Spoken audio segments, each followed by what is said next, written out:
Hi, this is Lisa Rangel with Chameleon Resumes, the premier executive resume writing company, and thank you so much for joining me today. Today we're going to talk about 5 new questions that you need to be prepared for when you're on an interview. So 5 new interview questions that candidates should be prepared for when they're going on an interview nowadays. So the pandemic has obviously changed everything, and interviews are no different. And it's more than just it happening on the virtual platform, and where you might get hired without ever seeing a person in person or going to a physical office, and you still might be offered a job. I mean, that's obviously a big change for many people. But the actual questions that you're going to get now have shifted, and they're different. And I'm going to give you 5 today that are a sampling of what you should be prepared for and how you should be thinking and how you should be preparing your stories. So this way you can answer them,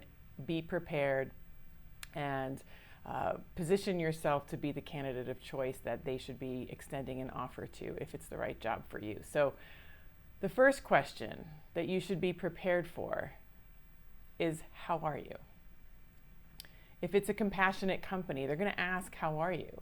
And you want to be prepared with an answer for this question, and do it in such a way that allows you to be diplomatically vulnerable and human and show your compassion, but also make sure you're not oversharing information that shouldn't be considered in a hiring decision. Again, human beings are the people who are doing hiring, so there's sometimes just inherent biases and whatnot that just enter the situation. It's obviously wrong, but what we can do as candidates is to help ourselves, is to sometimes not offer information that just really shouldn't be subliminally considered and clearly not overtly considered into a hiring decision. So you want to be able to answer about maybe how you've been doing and just very general, but it's a place to make a human connection, but you just want to make sure you don't lose your corporate front and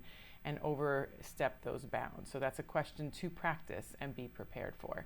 The second question, new question that you want to be prepared for on an interview is, what professional adjustments have you had to make during the pandemic? So, you might have had to go from being an in-person work environment to being remote.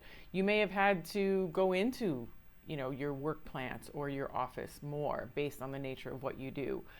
You may have had to adjust to internet bandwidth issues because now you have everyone home, or more technical equipment. So there's personally, from a professional standpoint, what you've had to adjust to. And then, there's also which leads to the third question that you need to be prepared for. How or what steps have you taken in your environment as the leader to keep your staff safe?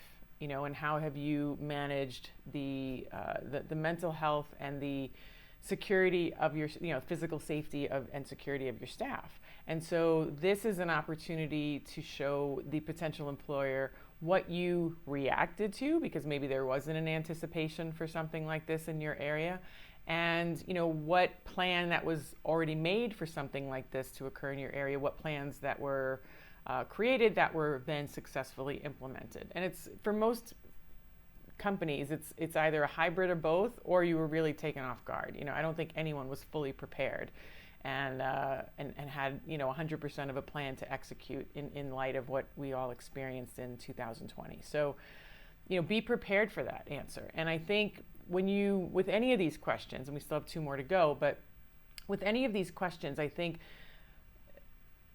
thinking about them ahead of time, writing out your answer, practicing verbally an answer with a friend or with a coach, it helps you become more at ease with showing a diplomatic vulnerability. That's, you want to show an equanimity in your answers. You don't want to necessarily be,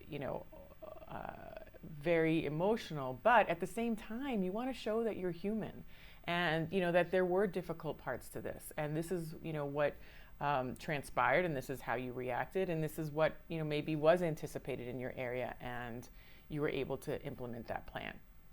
So the 5th question kind of stem, or the fourth question that actually stems from what I just said is they'll ask you, and a question you should be prepared for is, what have you learned in this process?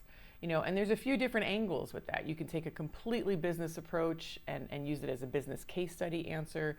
You can answer in a way that shows, what you and your staff did and how you reacted in an admirable way, or maybe share some mistakes that you've learned from, and maybe a combination of all of those are answers you should be prepared for, and then choose the answer to give based on how the conversation's going, what you've been able to showcase thus far throughout the interview up to that point, and then maybe choose the answer that can showcase another angle of how you perform at work under pressure or in crisis. And then, so you have some answers to choose from, and you can choose what angle you want to go with on that fourth question of what have you learned. And then the fifth question, this is to me a purely business question, but in its facade, but it's excuse me. But again, you can always insert a compassionate humanity to how you answer. And the fifth question that you should be prepared for on an interview nowadays is, what revenue preservation moves or expense changes did you have to implement to get your company through or your department through the pandemic? And being able to, talk about how you had some creative revenue generating ideas that were implemented, and what were the success and failures of those. What cost cutting or cost changes did you have to do? It doesn't always involve cost reductions, but maybe looking at what was spent and what was gained as a result of that change in expense. It could, in many cases, be an outright cost reduction, and how you went about making those decisions, and what was analyzed, and how did the conclusion come to be. So again, these are all opportunities, all of these questions, and there's more, but these are a good sampling that cover different areas that can give you a strong basis of being prepared. They show the listener, they show the hiring manager how you think, how you perform in a time of crisis. It shows how you react, what you learned from mistakes, what you had planned, and it shows how you are going to react, think and plan within their opportunity. So it gives them a window of how you might perform and how you might think in a behavioral manner in their environment. So this is, definitely the new way of conducting interviews. It has a lot more of a personal, these questions nowadays have a lot more of a personal vulnerability, and emotional vulnerability is probably more accurate. And because, emotional intelligence has like exploded now in our workplace, in that we need to be able to be compassionate with our bosses, with our peers, and with our subordinates. And employers are looking for people who can do that. So if you felt that this is helpful, I'm going to ask you to share the video with anyone you think could benefit from this. And if you're looking for more ways to prepare for interviews in this current culture that we're in, this current economic climate that we're in, and healthcare climate that we're in, I'm going to ask you to scroll down below into the description area. I have interview preparation resources that I've put together in the form of an ebook and video that can help you be prepared for videos, the virtual videos, the virtual interviews that everyone is conducting nowadays. So I want you to be best prepared, and I want you to put your best foot forward. So if the right job calls you in for an interview, you have your best shot at landing it. So again, if you like this video, I'm going to ask you to like it. If you know someone who could benefit from it, I'm going to ask you to share it with them. And be sure to subscribe to the channel so you don't miss next week's channel. And if you have any questions, you can email me at lr@chameleonresumes.com or put a comment down below. I read and reply to every email and comment. So I thank you so much for joining me today, and make it a great day. Take good care of yourself.